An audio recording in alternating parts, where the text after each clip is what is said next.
को मजा आएगा। थोड़ा सा कवाली वाले मोड में, कवाली वाले मोड में जब तक मेरी जगह मजा आएगा।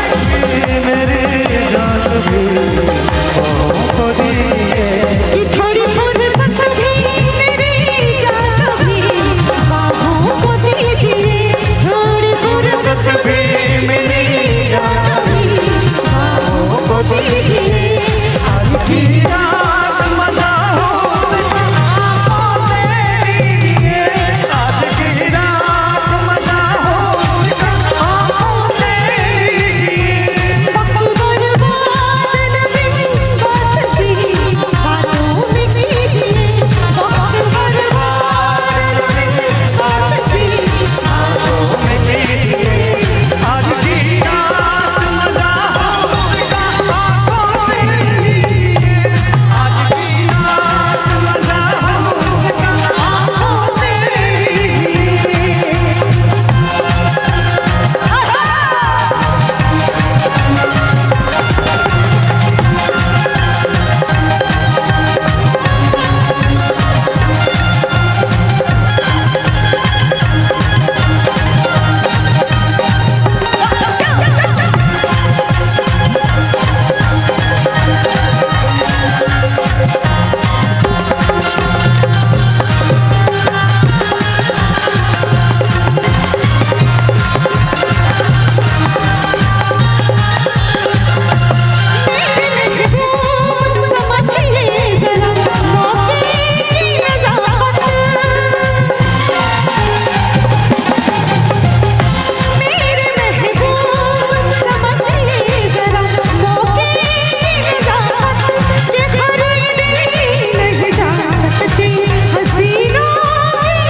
कमरिया इधर आप ही लोग का तो काम है।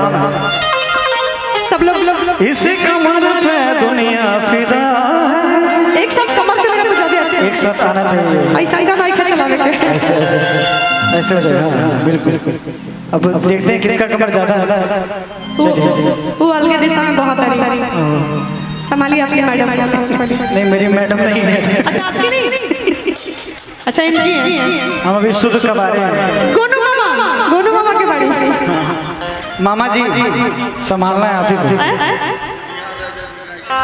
कौन बोला? संभालने के लिए जा रहा है। ये तो गोदी में उठा के इन्हीं को संभालने लगे।